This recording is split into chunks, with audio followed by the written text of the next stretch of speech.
여러분, 오늘이 무슨 날인 줄 아십니까? 갑자기 무슨 생뚱맞은 질문을 하냐고 생각하실지 모르겠지만 오늘 부활주일이죠. 예, 오늘 무슨 날이라고요? 부활절이죠. 근데 오늘이 만우절입니다. 예, April Fool. 그래가지고 거짓말을 하는, 합법적으로 할 수 있는, 합법적인 건 아니지만 그런 날입니다. 부활주일과 만우절이 공교롭게도 겹쳐가지고 참 난감해요. 왜냐하면 제가 열심히 설교를 했는데 우리 목사님 오늘 전부 다 만우절 거짓말했다 그러면 안 될 것 같아가지고 여러분들께 미리 경고를 드립니다. 제가 하는 말은 거짓말이 아니라 참말입니다. 어릴 적에 이렇게 만우절이 되면 저희들이 재밌는 장난을 되게 많이 쳤어요. 어떤 때는 아주 심각한 장난을 쳤는데 선생님이, 저희가 5학년 2반이었는데 반 아이들 거 다 담합을 해가지고 다른 반에 가 있는 거예요. 선생님이 앞에 와보니까 딴 반인 거예요. 반을 확인해 보니까 맞는데 애들이 다 틀려요. 그래가지고 나중에 선생님이 아주 당황하는 그런 장난들도 했었습니다. 또 친구들에게 어떤 때는 전화를 해가지고, 야, 너네 엄마 교통사고 나서 병원에 입원했단다. 놀래면 막 병원에 달려갔더니 아무도 없어서 만우절이야 막 이러기도 하고. 미국에서도 여러분, 그 만우절과 관계된 굉장히 심각한 장난이 있었습니다. 얼마 전에 그 CNN과 똑같은 그 인터넷 웹사이트를 어떤 사람이 만들어 가지고요, 빌 게이츠가 암살당했다 이렇게 뉴스를 낸 거예요. 그러니까 사람들이 CNN하고 웹사이트가 똑같이 생겼으니까 믿은 거예요. 심지어 한국의 MBC와 YTN까지도 속아가지고요, 그걸 방송에다가 내보내는 그런 에피소드가 있었다고 합니다. 어쨌든 이렇게 만우절 때 사람들이 그렇게 하는데, 한국에서는 119 있잖아요, 911. 미국에 하도 만우절에 거짓말 장난 전화를 많이 해가지고 이제 그 만우절이라 할지라도 119에, 그러니까 911에 거짓말 전화하는 사람들은 법으로 처벌하겠다고 이제 그렇게까지 했다고 합니다. 사실 이렇게 만우절 때 이렇게 사람들이 거짓말도 하고 장난도 치는데, 근데 이런 거짓말들은요, 사실 아무리 논리적으로 해도 금방, 뭐 길어야 하루, 뭐 길어야 일주일 안에 다 들통이 납니다. 그런데 아직까지 여러분 2000년이나 지났지만 사람들이 속고 있는 거짓말이 하나가 있습니다. 그게 바로 뭐냐면 예수님은 부활하지 않았다, 이 거짓말이에요. 이게 왜 거짓말이냐? 여러분들은 지금 다 부활을 믿는 것 같지만 실제로 예수 그리스도를 조금이라도 이렇게 알고 있는 사람, 그러나 안 믿는 사람들은 예수님을 안 믿는 이유 중에 상당수가 뭐냐면 예수님의 부활이 역사적인 사실이 아니다라고 생각을 하는 거예요. 근데 그렇게 믿는 사람들 가운데 많은 사람들이 어떻게 예수님의 부활에 대해서 생각하고 믿냐면, 예수님의 제자들이 예수님의 시체를 훔쳐다 놓고 부활했다고 거짓말을 한다, 이런 그 말들이 2000년이 지난 지금까지도 그렇게 안 믿는 사람들, 또 학자들 사이에서는 회자되고 있다, 그렇게 전해지고 있다라고 하는 것입니다. 그래서 여러분, 그런 사람들 보면 참 답답하죠. 여러분, 여기를 보세요. 땅을 보지 마시고 여기를 보세요. 적는 분들 적지 마세요. 안 적어도 돼요. 예, 예. 여기를 보세요. 여기. 예. 졸문 마귀가 튼탑니다. 예. 자, 그런데 그렇게 사람들이 이렇게 믿지 않는 걸 보면 우리 입장에서는 굉장히 답답하고 속이 상합니다. 그런데 제가 오늘 부활절 말씀을 준비하면서 더 마음이 안타까운 것은 뭐냐면, 그 부활을 믿는다고 하면서도 그 부활을 믿는 것처럼 살지 않고 있는 오늘날의 우리들이라는 거죠. 오늘날의 우리들. 예수님이 부활하셨음을 믿으시면 한번 아멘 해보십시오. 예, 아멘입니까? 아멘. 이 상황에서도 아멘을 안 하시는 분들이 계세요. 다시, 예수님이 부활하셨음을 믿으십니까?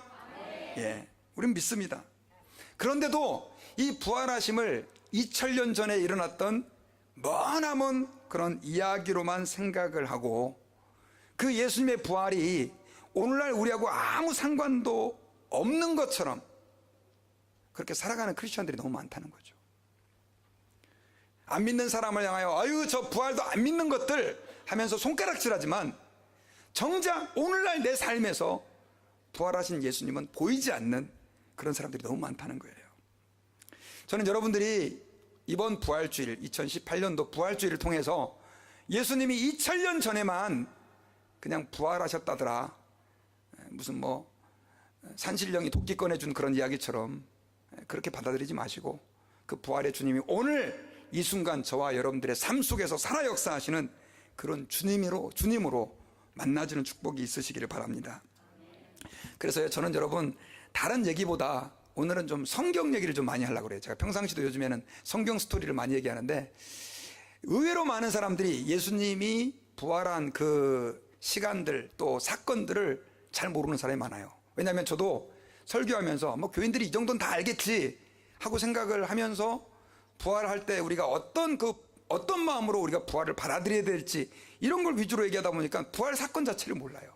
근데 여러분 오늘 이 시간에는 저희들이 그 부활의 무덤에서 일어났던 그 현장 그리고 그 부활을 맞이했던 제자들의 모습들을 좀 자세히 살펴보면서 정말 그들에게 어떤 문제가 있었고 오늘날 우리가 그 부활하신 주님을 어떻게 마주해야 되는지를 생각해 볼 수 있는 그런 기회가 될 수 있기를 바랍니다. 자, 여러분 예수님께서 이제 십자가에 죽으셨습니다. 그래서 아리마대 요셉과 니고데모가 그 예수님의 시체를 받아가지고 장례를 지내주죠. 예수님은 그 당시 굉장히 부자였던 아리마대 사람 그 요셉이라고 하는 사람의 그 무덤에 이렇게 놓여지게 됩니다. 그 당시 무덤은 우리 미국이나 한국처럼 땅을 파서 묻는 무덤이 아니라 바위에 구멍을 파서 그곳에 사람의 시체를 놓는 그런 동굴식의 무덤이었었습니다. 그런데 이제 예수님의 시체는 그 무덤에 안치되고 그 입구는 거대한 장정 7, 8명이 밀어야 움직이는 그런 거대한 돌문으로 이제 막아놓고 드디어 예수님을 시기하고 미워했던 제사장들과 바리새인들은 안심을 했어요. 그런데 그 중에 어떤 사람이 이런 얘기를 하는 거예요. 야, 우리가 예수님을 이렇게 죽여서 십자가에 매달아서 무덤에다 안치를 해놨는데 야, 예전에 예수님이 그 예수라고 하는 자가 사흘 뒤에 죽은 뒤 사흘 뒤에 살아난다라고 그렇게 예언한 걸 내가 들은 것 같아. 이런 얘기를 하는 거예요. 그러니까 갑자기 이 바리새인들과 제사장들이 비상이 걸린 거예요. 야, 진짜 큰일이네. 이 예수가 죽은 자도 살려내고 떡 5개하고 물고기 2마리로 5,000명을 먹이고 뭐 그런 기적들도 해고 그랬는데 진짜 살아나면 이거 큰일이네. 그래가지고요 이 사람들이 대책회의를 했어요. 그래가지고 낸 결론이 뭐냐면 그러면 빌라도한테 가가지고 특공대 군사를 보내달라고 그러자. 그래서 결국 그렇게 합의를 하고 예수님을 장례 지낸 다음에 빌라도에게 찾아갔습니다. 그러면서 빌라도한테 요청을 하는데 뭐라고 요청을 하느냐면 이 제자들이 예수님이 살아날지도 모릅니다. 그러면 안 되잖아요. 그래서 이렇게 얘기를 해요. 빌라도한테 제자들이 그리고 예수가 살아있을 때 죽은 지 3일 만에 부활하리라 다시 살아나리라 뭐 이런 얘기들을 많이 했는데 뭐 우리 생각에 그 사람이 살아날 것 같지는 않고 아무래도 제자들이 지금 공경에 처했고 위기에 몰려 있는데 시체를 훔쳐다 놓고 부활했다 그러면 골치 아프니까 우리 빌라도 우리 임금님 우리한테 군사를 좀 보내줘가지고 그들을 좀 지킬 수 있게 제자들이 시체를 훔쳐가지 않을 수 있게 지킬 수 있게 좀 해주세요. 이렇게 부탁을 했어요. 그랬을 때 빌라도는 뭐 흔쾌히 승낙을 합니다. 그래서 파수꾼을 보내고 결국은 이제 그 빌라도의 도장에 찍힌 그 봉인을 그 무덤 입구에다가 다 이렇게 하게 됩니다. 자, 그렇게 이제 그들이 무덤을 입구를 지키고 있었는데 금요일 날 예수님 몇 시에 돌아가셨죠? 오후 3시에 돌아가셨으니까 3시에 십자가에서 죽으시고 그 다음에 이제 금요일 밤이 지났죠. 그리고 토요일 밤이 지났습니다. 그리고 이제 주일 새벽이 되었는데 아마 그 파수꾼들은 첫날, 둘째 날은 좀 긴장하면서 아마 지켰던 것 같아요. 근데 셋째 날은 그들이 좀 피곤했던지 자고 있었어요. 근데 갑자기 우르릉 쾅 하면서 지진이 일어나는 거예요. 그러더니 이 천사들이 하늘에서 정말 이 번개 같은 모습을 하고 하얀 그 눈보다도 더 흰 하얀 옷을 입고 그 무덤 위에 내려옵니다. 그러더니 그 돌을 아주 수월하게 이렇게 굴려내고 그 위에 앉습니다. 그걸 그대로 지켜보고 있었던 그 파수꾼들은 어떻게 됐습니까? 성경에 보니까 그냥 어떻게 할 말이 없었고 그 다음에 너무 그 장면에 놀라가지고 거기서 기절을 하고 맙니다. 그러고 나중에 정신 차려보니까 돌문은 열려있고 행인화에서 안에 들어가 보니까 예수님이 있어요 없어요? 그 누이셨던 곳에 시체는 없고 세마포, 예수님의 시체를 쌌던 세마포만 그 동굴에 여기저기 이렇게 널려져 있었습니다. 어디로 뛰어갔을까요? 그들은 제사장들에게 뛰어갔어요. 큰일 났습니다. 그리고 그들은 굉장히 두려웠죠. 이 상황을 어떻게 수습해야 되나. 원래 그렇게 뭘 지키는 파수꾼들이 그 죄수를 잃어버린 거나 어떤 지키는 것들을 파수하지 못하면 대개 다 사형을 당했어요. 그래서 그들은 뭐 자기들이 잘못한 건 아니니까 어쨌든 열심히 제사장들에게 뛰어가가지고 그 사실을 다 얘기하는데, 제사장들이 들어보니까 기가 막히잖아요. 너무 기가 막혀요. 그래서 야, 그 예수님이 진짜 메시아였구나. 야, 우리 다 회개하자. 야, 얘 뭐요? 우리 하나님께 우리 빨리 회개 기도하자. 우리가 예수님을 메시아를 죽였다 이렇게 한 게 아니라 어떻게 했어요? 야, 빨리 돈 갖고 와. 돈 창고에 있는 거. 그래가지고 그 군병들한테 돈을 갖다 잔뜩 쥐어주면서 뭐라고 얘기를 합니까? 너네 오늘 이 새벽에 본 거 절대로 발설하지 말아라. 발설하면 내가 니네들 죽인다. 그 대신 내가 니네한테 돈을 줄 테니까 사람들이 물어보걸랑 이렇게 대답을 해라. 제자들이 우리가 졸고 있는 사이에 와서 시체를 훔쳐갔다고 해라. 여러분, 그래가지고 이 스토리가 오늘날까지 안 믿는 사람들 사이에서 전해지고 있는 거예요. 참 가슴 아픈 얘기죠. 어쨌든 그렇게 해서 이제 이 군인들은 이 무덤을 비워놓고 이제 떠났는데, 그 비워진 무덤에 얼마 안 있다가 여인들이 찾아옵니다. 누가 보면 막달라 마리아, 야고보의 어머니 마리아, 살로메, 이렇게 세 사람이, 왜냐하면 그 전날은 안식일이어서 먼 거리를 돌아다닐 수가 없었어요. 그래서 그 돌아가신 예수님에게 그래도 며칠 동안 계속해서 이 향품을, 썩는 냄새가 심하게 나지 않도록 향품을 이렇게 발랐는데, 그날도 이제 새벽 일찍 향품을 바르기에 그 무덤에 갔습니다. 근데 그들이 걱정되는 게 있었어요. 그 무덤은 장정 7, 8명, 남자 7, 8명이 밀어도 이렇게 어렵게 밀어낼 수 있는 돌인데, 여자들 몇 명이서 그 무덤을 문을 열 수 있어요, 없어요? 안 되죠. 그렇게 걱정하면서 얘기를 하고 무덤에 도착했는데, 아이 깜짝 놀란 거예요. 그 무덤에 그 큰 돌이 다 굴려져 있는 거예요. 아, 이거 어떻게 된 일이지? 할 때 그 돌문을 굴렸던 천사가 갑자기 나타납니다. 그러면서 그들에게 이렇게 얘기합니다. 너희는 무서워하지 말아라. 십자가에 못 박힌 예수는 여기 계시지 않고 말씀대로 살아나셨다. 그러면서 저기 예수님이 누우셨던 곳을 한번 가서 봐라. 그 여자들은 그 천사의 말이 끝나기도 전에 막 무덤 안으로 뛰어 들어가서 누우신 곳을 봤어요. 시체가 당연히 없었습니다. 보고 오자, 그 천사들을 보자 천사가 이제 이렇게 얘기합니다. 너희들은 빨리 가서 제자들에게 그가 죽은 자 가운데서 살아나셨다라고, 그리고 그가 갈릴리로 가서 너희들을 만날 것이다라고 전해라. 이렇게 얘기를 해요. 그래가지고 그 여자들은 기뻤을까요? 슬펐을까요? 너무 기뻤죠. 기뻐가지고 기쁨으로 이제 제자들에게 막 뛰어가는데, 거기서 예수님께서 나타나시는 거예요. 이 성경에는 그 여자들이 예수님을 만나는 장면이 잘 기록이 안 돼 있는데, 그렇게 제자들에게 막 예수님이 부활했다라고 하는 소식을 전하기 위해서 가는 그 길에 예수님께서는 만나요. 그 여자들을 만나가지고 다시 그 천사가 그 여인들에게 했던 이야기와 똑같은 얘기를 합니다. 형제들에게 가서 내가 부활했다고 하고 내가 갈릴리로 가서 너희들을 만날 것이다 라고 하는 것을 예수님이 직접 이번에는 전달해 줍니다. 그래 여인들은 너무너무 기뻤죠. 야, 정말 예수님이 부활했구나. 감격 속에서 제자들에게 찾아갔는데, 그때 그 이야기를 제일 먼저 들은 사람이 누구냐면 베드로와 요한이었습니다. 그래 이 베드로와 요한은 그 여인들의 말을 듣자마자 100m 선수같이 그 무덤을 향해서 달려가요. 근데 성경에 보면 재밌는 표현이 나와요. 100m 달리기를 했는데 누가 더 빨랐더라? 요한이 더 빨랐더라. 그런데 무덤에는 누가 먼저 들어갔더라? 베드로가 먼저 들어갔더라. 이런 표현이 나와요. 어쨌든 간에 그들은 너무 흥분됐고 감격스러웠었습니다. 그리고 베드로가 무덤 안에 들어가 보니까 정말로 예수님의 누이셨던 곳에 시체가 없고, 그 다음에 그 예수 그리스도를 쌌던 그 세마포는 여기저기 널브러져 있는 거예요. 여러분, 이것은 예수님이 부활하셨다는 확실한 증거예요. 왜냐하면 사실은 시체를 누가 훔쳐갔다 그러면은 그 쌌던 세마포는 어떻게 해요?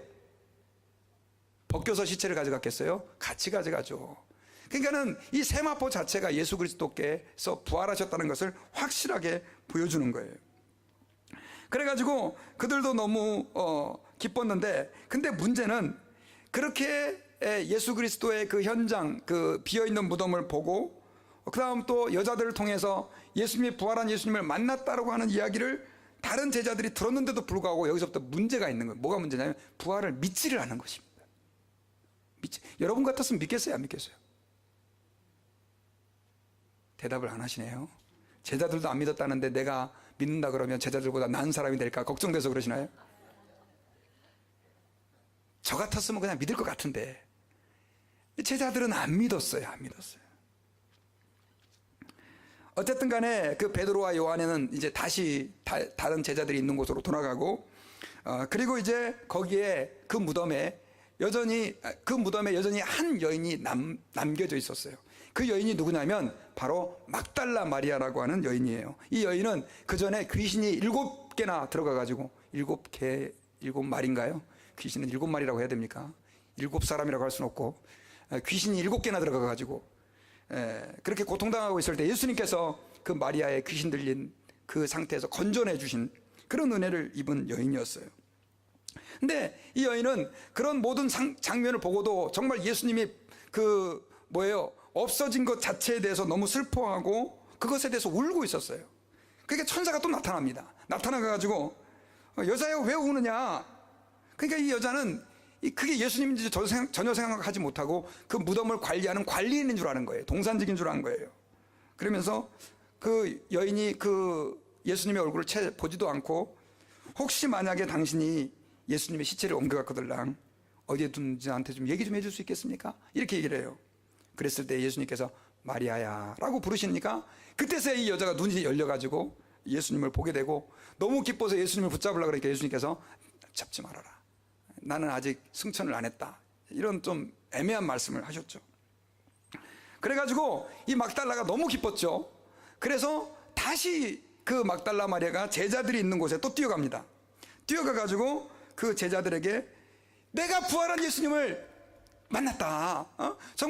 내가 정말 아주 개인적으로 확실하게 만났다. 그렇게 얘기를 하니까 제자들이 아 그렇구나. 우리가 그 전에 의심을 했네 하면서 그때서야 부활한 예수님을 성경에는 믿었다.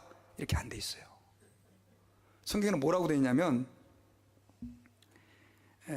마가복음 16장 10절에 마리아가 가서 예수와 함께 하던 사람들이 슬퍼하며 울고 있는 중에 이 일을 알림해 그들은 예수께서 살아나셨다는 것과 마리아에게 보이셨다는 것을 듣고도 믿지 아니하니라. 듣고도 믿지 않은 거예요. 근데 여러분 제자들이 안 믿는 그 믿음은요 대단했어요. 이렇게 끈질기게 안 믿었는데 어느 정도까지 더 안 믿었냐면 이제 부활한 예수님이 시간이 몇 시간이 흘렀어요. 주일 새벽에 이제 아침에 이런 일이 있었고 몇 시간이 흘렀는데 그 부활한 예수님이 이번에는 어디로 찾아가냐면 엠마오로 가는 길목 쪽으로 찾아가요. 근데 거기에는 예수님의 12제자는 아닙니다. 예수님을 믿던 다른 제자 2명이 그 엠마오 쪽으로 가고 있었어요. 여러분 지금 제자들은 다 한 곳에 모여 있어요. 그래서 예수님의 그 십자가의 죽으심 때문에 슬퍼하고 있었는데 그 여인들이 천사를 통해서 전해받은 메시지는 그리고 부활하신 예수님을 만나서 전해들은 메시지는 니들이 어디로 가라? 갈릴리로 가라. 거기서 예수님이 그들을 만날 것이다 라고 하는 메시지를 들었는데 사실은 그 모든 말들을 이 제자들은 별로 마음에 새기지를 못한 거예요. 믿지 못한 거예요. 특별히 여러분 그 중에 2명의 제자는 어디로 갔냐면 엠마오로 가게 되는데 이 엠마오는 이 2 제자의 고향인데 원래 갈릴리는 예루살렘에 있는 북쪽에 있거든요. 근데 엠마오는 어디냐면은 서쪽에 있어요. 그래서 갈릴리를 가려고 그러면 제자들이 동쪽으로 갔다 북쪽으로 가든지 아니면 북쪽으로 바로 가야 되는데 지금은 정반대 방향에 어디로 가고 있어요? 엠마오 쪽으로 가고 있는 거예요. 그래서 예수님께서 그들을 찾아가세요. 부활하신 예수님이 찾아가가지고 그들과 이야기하는데 이야기하는데도 이들이 눈이 어두워져가지고 아마 너무 절망 가운데 빠져 있어서 그런 것 같아요. 그분이 예수님인지는 몰라요. 그래가지고 예수님께서 이 구약 성경을 하나씩 인용해가지고 그들에게 예수님이 우리를 위하여 죽으시고 다시 살아나야 될 것을 갖다가 하나씩 설명해 주세요. 그래가지고 드디어 그들이 그 예수님의 부활을 깨달으면 좋겠는데 그때까지도 못 깨달아요.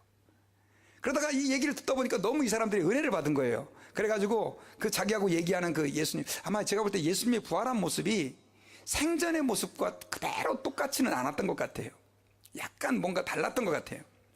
그래서 결국은 그들은 깨달지 못하고 그러게 이제 예수님 우리 같이 저녁 먹읍시다 해가지고 저녁을 먹는데 그때 예수님께서 떡을 때 나눠주실 때 그제서야 그들의 눈이 열려가지고 예수님을 어떻게 해요? 알아보게 돼요. 아, 이분이 부활한 예수님이구나 했는데 예수님은 뿅 사라지고 안 계십니다. 그래서 그들이 엠마오로 가다가 다시 발걸음을 돌이켜서 어디로 뛰어들어옵니까? 어디로 왔을까요? 예루살렘으로 돌아오죠. 예루살렘으로 돌아와가지고 예루살렘에서 제자들에게 보고를 합니다. 뭐라고 보고를 합니까? 우리가 부활한 예수님하고 얘기도 하고 떡도 같이 먹었다. 이게 얼마나 기쁜 일입니까? 그런데 그 정도쯤 되면 여러분 같으면 제가 볼 때 자 여쭤볼게요. 믿겠어요, 안 믿겠어요? 그 정도쯤 되면 믿어야죠. 근데 마가복음 16장 13절에서는 두 사람이 가서 남은 제자들에게 알렸을 때 역시 믿지 아니하니라. 진짜 굿세어라 금순하죠. 안 믿어도 이렇게 안 믿을 수가 있어요. 그렇게 끈질기게 안 믿었어요. 근데 예수님이 그렇게 제자들이 모여있는 그 저녁에 나타나신 거예요.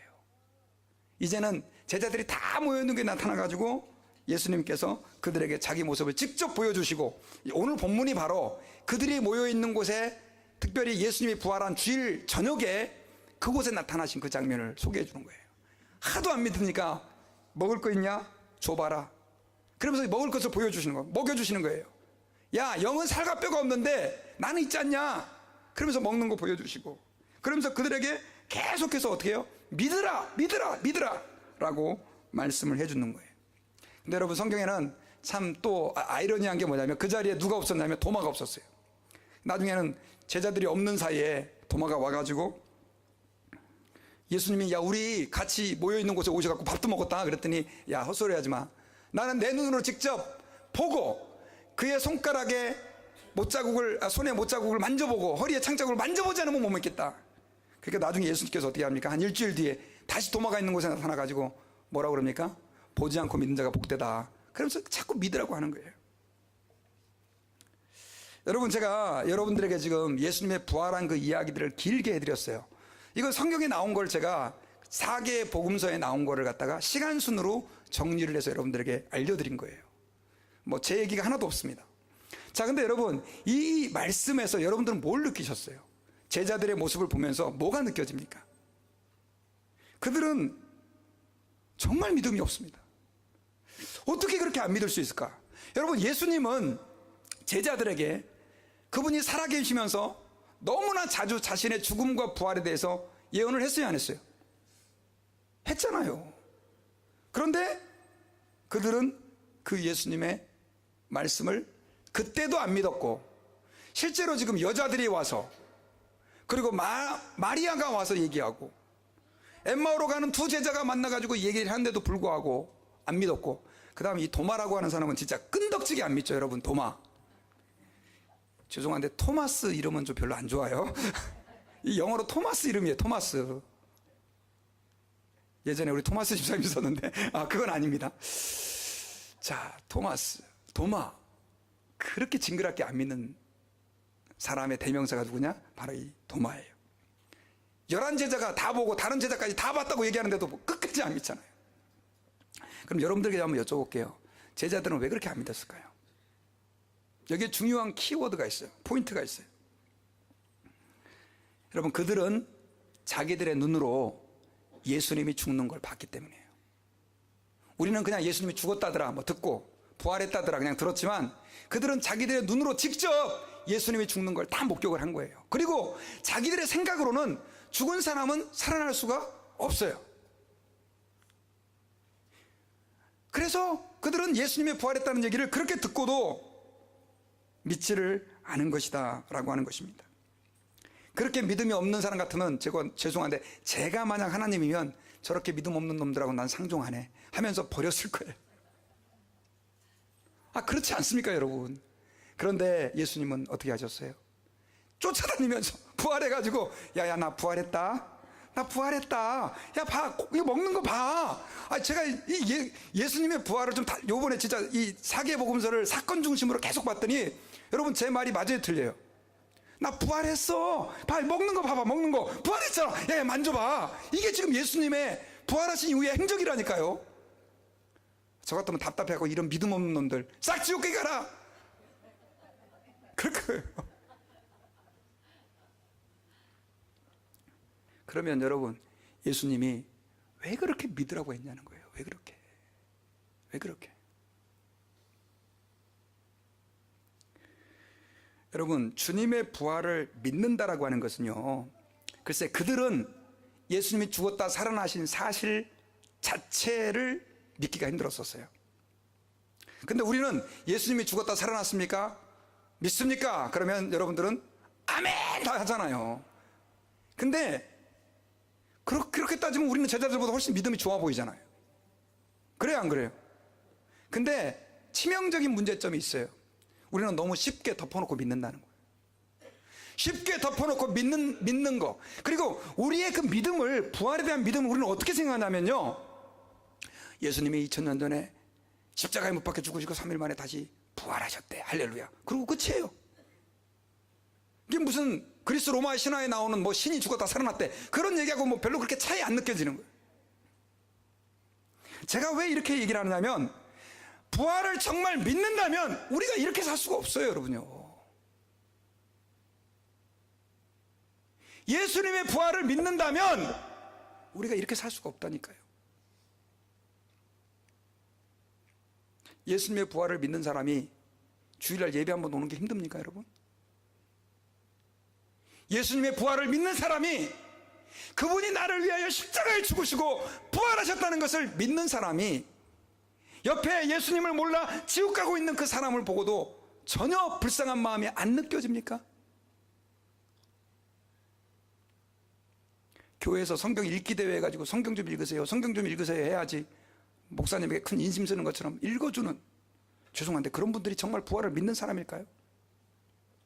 저는 여러분들 야단치고 싶지는 않아요. 왜냐하면 제자들은 그 사실도 안 믿었으니까. 우린 그거보다 낫잖아요. 그런데 우리의 믿음이 거기 머물러서는 안 된다는 거예요.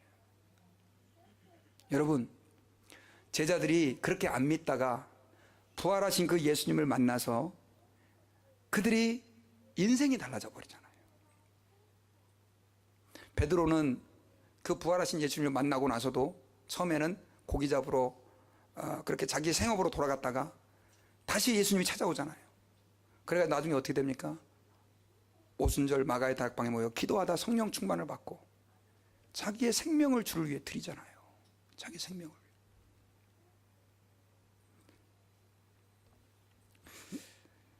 저는 저와 여러분들이 부활을 믿는 대로 그렇게 살았으면 좋겠습니다. 우리 옆에 있는 분들에게 부활을 믿는 대로 우리 함께 삽시다.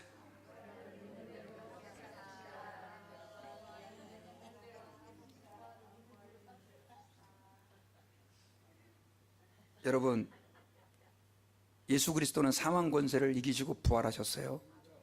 누구를 위해서? 나를 위해서. 나의 죄 때문에 그분은 죽으셨어요.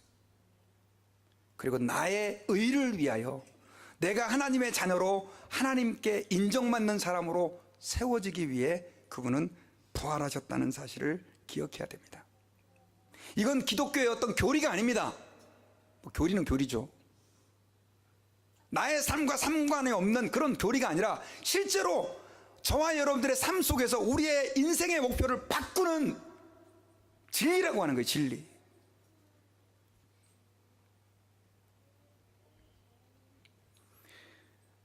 그래서 저는 여러분들 모두가, 또 제가 이 부활주일에 그 부활하신 예수님이 저와 여러분들의 삶에 정말 깊이 스며들고 그 예수님만 생각해도 가슴이 뜨거워지고 내가 어떻게 주님을 기쁘시게 하며 살까, 그렇게 발버둥 치는 그런 변화의 기회가 될 수 있기를 주의 이름으로 축원합니다. 특별히 여러분, 그럼 어떻게 목사님 그 예수님의 부활을 나는 믿습니까? 뭐 목사님은 자꾸 믿으라고 소리 빡빡 지르는데 난 솔직히 조금 뭐 지금 분위기상 내가 안 믿는다고는 못하겠고 뭐 목사님이 하라 그러니까 그냥 하는데 나는 솔직히 조금 좀 의심 생긴, 뭐 설교 시간에 손들고 목사님 저는 안 믿어집니다. 그럴 수도 없잖아요. 저는 여러분 이번 고난주간에 예수님의 행적을 계속해서 따라가면서 이렇게 새벽 기도 시간에 설교를 했는데, 그때 제 가슴 속에 더 확신 있게 와닿았던 한 가지 내용이 있어요. 그것은 뭐냐면, 여러분 예수님의 그 죽으심과 그 다음에 그 부활은요, 성경의 예언의 정확한 성취였다는 거예요. 700년 전에 1000년 전에 하나님께서 메시아가 와서 이런 모습으로 죽을 거고, 이런 모습으로 살 거고, 이런 모습으로 부활했다는 것을 정확하게 예수 그리스도는 성취하셨어요. 그래서 아직도 의심이 되는 분들, 졸고 있는 분이 두 분이 계세요. 지금도 얘기해 보세요. 예. 아까는 졸아도 괜찮아. 여기는 들어야 돼. 예. 자, 그게 바로 뭐냐면요, 예수님은 우리의 죄를 위해 죽으신 유월절의 어린 양이고 부활하신 메시아 그리스도라는 거예요. 여러분 유대인들에게 있어서의 1년 중에 가장 큰 명절은 뭐냐면 유월절이었어요. 유월절이었는데, 그 유월절 때 가장 핵심되는 게 뭐였습니까 여러분? 양이었습니다. 양을 잡아서 그 피를 갖다가 문설주와 임방에 바르고, 그 다음에 그 고기를 갖다가 버드나무 가지에 구워서 먹는 건데, 여러분 특별히 예수님께서 십자가에서 잡혀 죽으신 날이 무슨 날이에요? 그날이 유월절이었어요. 그러니까 예수님의 그 죽으심이 유월절에 죽는 어린 양과 오버랩이 되죠. 겹치죠. 그리고 여러분 예수님께서 이제 십자가에서 죽으신 시간이 오후 3시였거든요. 근데 유대인들은 유월절 양을 잡는 시간이 또 그 시간이에요.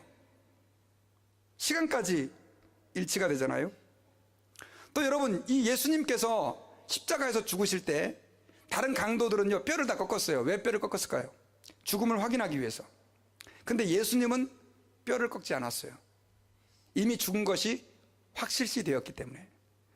뭐 그런 일이 있을 수 있죠. 그런데 여러분 유월절에 양을 먹을 때 이스라엘 백성들이 조심해야 될 것이 있었어요. 절대로 유월절 양은 뼈를 꺾지 말아라. 이게 하나님의 명령이었어요. 출애굽기 12장 46절에 보면. 근데 이 로마 군병들이 실수해가지고 이거 뭐 죽었지만 그래도 우리 한번 확인하는 의미에서 한번 꺾자. 그러면 이 성경 예언이 틀어지는 거예요. 제가 지금 여러분들에게 왜 이런 얘기를 하냐면, 여러분 예수 그리스도께서 십자가에서 죽으시고 내려와가지고 뼈가 안 꺾이신 것, 두 강도는 뼈가 꺾였어요, 안 꺾였어요? 성경을 자세히 읽어보신 분은 알 거예요. 꺾었잖아요. 근데 예수님은 안 꺾었잖아요. 이런 것들이 왜 그렇게 중요하냐? 그 말은 예수님은 우리의 죄를 위하여 죽으시고 부활하신 유월절의 어린 양이라는 거예요. 여러분 유월절이 뭐예요? 하나님의 죽음의 천사가 애굽에 있는 모든 장자들을 다 죽일 때 그 양을 죽여서 피를 바른 그 집은 장자가 사는 거예요. 그러면 그 집은 왜 살았어요? 그 어린 양 때문에 사는 거예요. 여러분 우리 모두는 하나님의 심판과 하나님의 그 저주와 멸망 아래 놓여 있었던 사람들이에요. 우리가 어떻게 사느냐? 유월절의 어린 양 대신 예수 그리스도 그분을 통해서 사는 거예요. 그거를 예수님은 너무나 완벽하게 하나씩 디테일하게 성취하시면서 우리에게 보여주신 거예요. 그러니까 혹시 오늘 좀 불편하셨던 분, 안 믿어지는데 자꾸 믿으라고 목사님 그러시냐고 그랬던 분들이 있으시다면 여러분 믿으셔야 돼요. 이거는 사람이 어떻게 할 수가 없는 거예요. 여러분 또 예수님은 어디에 묻히셨습니까? 부자의 묘에 묻히셨죠. 아리마대 요셉. 근데 그것도 이사야서의 53장에 나와 있는 예언이에요. 그의 시체가 부자의 묘실에 눕히게 된다고. 여러분 내가 예언하고 뭐 어떻게 살 수는 있지만 죽은 다음에 일어나는 모든 상태까지 할 수는 없죠. 여러분 이 외에도요 이 예수님에 대한 그 예언이 얼마나 많이 구약성경에 기록되는지 몰라요. 근데 그 예수님에 대해서 말 그대로 토시 하나도 안 틀리게 정확하게 다 들어맞았어요. 그분은 우리를 위하여 이 땅에 오신 유월절의 어린 양이요 우리의 구원자요 하나님의 아들이세요. 그래서 우리는 그 예수 그리스도를 그분이 나를 위하여 죽으시고 부활하셨다는 것을 확실히 믿을 뿐만 아니라 이제는 어떻게 되느냐? 하나님 앞에서 그 부활을 살아야 된다라고 하는 사실을 기억해야 됩니다. 자, 그렇다고 한다면 어떻게 우리가 그 부활을 살 것이냐? 여러분, 부활을 산다라고 하는 것은요, 예수님이 나의 죄를 위해서 죽으시고 부활했다라고 하는 것을 믿는 거예요. 여러분, 예수님이 왜 죽으시고 부활하셨어요? 우리 인간들의, 저와 여러분들의 그 죄, 심판받을 수밖에 없는 죄 때문에 죽으시고 부활하신 거예요. 여러분, 교회는 오래 다녔는데 아직도 그 예수님을 여러분들의 주님으로 믿지 않고 영접하시지 않은 분이 계시다면 오늘 이 자리에서 그 예수님을 여러분들의 구주로 믿으시기를 바랍니다. 이게 부활을 사는 첫 번째 스텝이에요. 베드로가 설교했잖아요. 너희들이 십자가에 못 박아 죽인 그 예수는 죽은 지 3일 만에 부활했다. 그리고 I am the witness, 내가 증인이다, 이렇게 얘기했잖아요. 그러니까 사람들이 야, 우리가 실수했구나, 그럼 어떻게 하면 좋니? 그러니까 베드로가 한 말이 있었어요. 뭐라 그랬습니까? 회개하고 주 예수를 믿으라. 그러면 너희들도 구원받고 우리에게 주신 그 성령을 받을 것이다. 여러분, 부활을 산다라고 하는 그 첫 번째 스텝은 예수님을 믿는 거예요. 목사님, 저 교회 다니는데요, 교회 다니는 거하고 예수 믿는 거가 같아지면 좋은데 어떤 사람은 교회는 다니는데 예수 안 믿는 사람들이 있어요. 제가 아는 목사님은요, 선교사님이 모인 곳에 있잖아요, 선교사님을 파송하는 식에 가서 설교를 해달라고 그래가지고 자기가 갔대요. 그러면 이제 여러분, 우리는 주님 앞에 부름받은 자입니다. 그러니까 여러분, 어떤 고난이 닥쳐도 낙심하지 말고 좌절하지 말고 믿음을 지키고 선교의 사명을 잘 감당하십시오. 그런 설교를 해야 정상 아니에요? 근데 그걸 예수 믿으세요. 예수님은 여러분들을 위해서 죽으셨습니다. 그 설교를 한 거예요. 그러니까 사람들이 저 사람 지금 뭐 하는, 우리 선교사들인데. 근데 이분이 설교 끝나고 나서 오늘 이 시간 예수 그리스도를 나의 구주로 영접할 사람들은 그 자리에서 일어나서 앞으로 나오십시오. 수십 명이 일어나가지고 앞으로 나오는 거예요. 제가 그 말을 듣고 그게 거짓말 아니야? 그랬더니 여기 제가 지금 미국의 여기 사우스웨스턴 침례교회 있잖아요. 제가 그 신학교에 거기 지금 그 박사과정 하고 있거든요. 지난번에 개강수련회 가서 총장님이 설교하시는데 예수 믿으라는 설교하시는 거예요. 그러면서 또 다 신학생들 아니에요. 뭐 목회학 박사, 석사들, 그리고 나중에 목사 되겠다고 헌신한 사람들인데 예수 믿겠다는 사람들이 또 여기저기서 막 일어나서 일어나는 거예요. 이 말을 제가 왜 하느냐? 여러분, 예수 안 믿으시면 지옥 갑니다. 예수 안 믿으시면 영원한 지옥의 멸망의 자녀로 그대로 남아있는 거예요. 목사님 교회 다니고 있는데요, 천만의 말씀이에요. 교회 다니는 거 아름다운 일이에요. 하지만 예수님을 믿으셔야 돼요. 이게 첫 번째 스텝. 그 다음 두 번째로, 그럼 목사님 저는 이제 예수 믿었으니까 됐나요? 저는 어떻게 해요? 예수 믿는 사람은 예수님을 삶의 통치자로, 여러분들의 주인으로 모셔야 돼요. 예수님을 그냥 믿는 거하고 주인으로 모시는 건 달라요. 왜냐하면 예수님을 믿긴 믿어. 근데 여전히 내 삶의 주인은 누구요? 나인 사람이 많아요. 그래서 저는요, 가끔씩 이렇게 물어봐요. 젊은 사람들한테 네 꿈이 뭐냐? 그거 한번 물어보면 그 사람이 예수님 중심으로 사는 사람인지 아니면 나 중심으로 사는 사람인지를 알아요. 어렸을 때부터 교회 다녀서 예수님을 믿는 것 같지만 여전히 그의 남은 인생의 목적이 더 잘 먹고 더 잘 살고 더 행복하기를 원하는 그런 삶을 살고 있는 사람이 있다고 한다면 100% 그 사람은 예수 그리스도 중심의 삶을 사는 사람이 아니에요.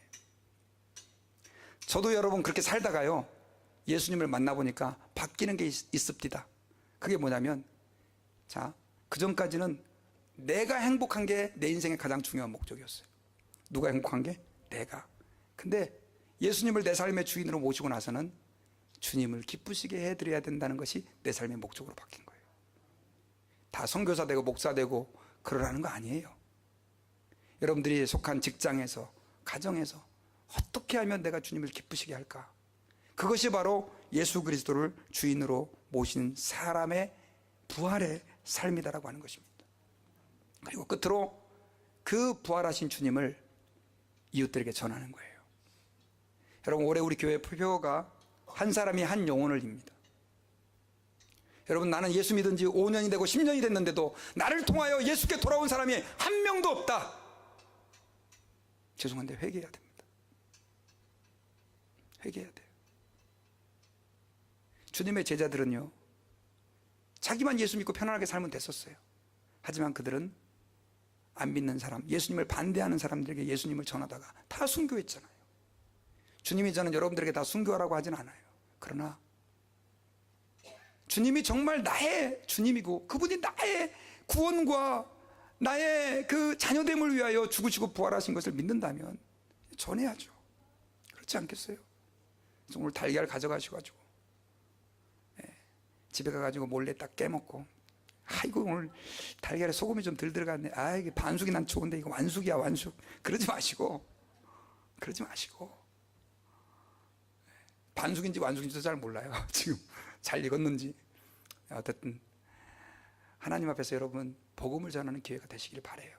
그리고 주님 앞에서, 주님 한번 따라해봅시다. 제 평생에 좀 따라하려고 그러면 좀 제대로 좀 하세요. 이렇게 하자고는 어떤 분들은 그냥 하는 둥 마는 둥, 찬양할 때도 그냥 손뼉치라 그러면 치는 둥 마는 둥. 제가 볼 때는 이게 앞에서 다 보여요. 주님이 저 찬양을 기뻐하실까? 제대로 한번 따라해 봅시다. 주님, 제 평생에 주의 부활을 전하며 살겠습니다. 아멘. 멋있는 꿈 아닙니까? 우리 다사랑교회 교인들은 꿈이 뭡니까? 네, 제 평생에 주의 부활을 전하는 겁니다. 우리 젊은이 꿈이 뭐요? 3번 물어봐도 4번 물어봐도 그 답은 똑같을 것입니다. 저는 주님의 부활을 증거하며 사는 것입니다. 할렐루야. 기영렬 목사님 꿈이 뭡니까? 교회 엄청 키워가지고요, 한 10층짜리 건물 지어가지고 한 2만 명 모아가지고 그냥 아주 그냥 목회도 잘하고. No way. 제 평생 남은 생애 동안 주의 부활을 전하는 것, 이게 우리 모두의 꿈이 되기를 주의 이름으로 축원합니다. 기도하겠습니다. 아버지, 우리를 위해 예수님 보내주시고 그 예수님을 사망 가운데 내버려 두지 아니하시고 다시 부활케 하셔서 우리의 영원한 소망과 또 우리의 구원이 되심을 감사합니다. 주님, 저희들은 이제 그 주님을, 그 부활의 주님을 우리의 구주로, 삶의 주인으로, 또 우리가 평생에 증거하며 전해야 할 제목으로 삼기를 원합니다. 저희 가운데 오셔서 저희들의 주인이 되어 주시옵소서. 감사하며 예수님의 이름으로 기도하옵나이다. 우리 잠깐 눈을 감고 계시고요, 그대로 여러분들에게 한번 여쭤보겠습니다.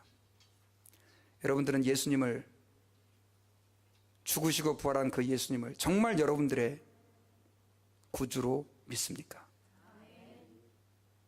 여러분들의 마음의 주인으로 모셨습니까? 혹시 아직까지 그렇게 살지 못했던 분들이 있다면 이 시간 한번 주님 앞에 결단하시기 바랍니다. 주님, 제가 주님을 그동안에는 그냥 어렴풋이 믿었는데 나를 위해 죽으신 부활하신 그 주님을 이제 제 마음의 구주로, 내 삶의 주인으로 모시겠습니다. 아멘. 그런 분들은 손을 다 드세요.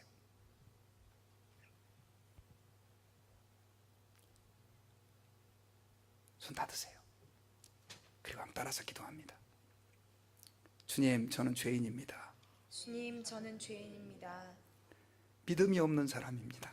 믿음이 없는 사람입니다. 그러나 오늘 말씀을 듣는 가운데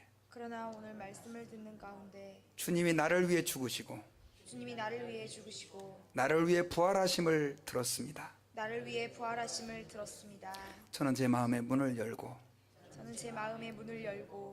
예수님을 저의 주인으로 영접합니다. 내 삶에 들어오셔서 저의 길을 이끌어 주옵소서. 이제 남은 생애 동안 부활의 증인으로 살게 해 주옵소서. 예수님 이름으로 기도합니다. 아멘. 감사합니다. 우리 이 시간에 다 같이 자리에 한번 일어나셔서요, 우리 부활절 찬양 주님께 영광, 우리 같이 한번 감사하는 마음으로 우리 찬양 들어 올립시다. 우리 목소리 크게 내서요, 정말 그 감격하는 마음으로 우리 찬양을 같이 한번 좀 불렀으면 좋겠습니다.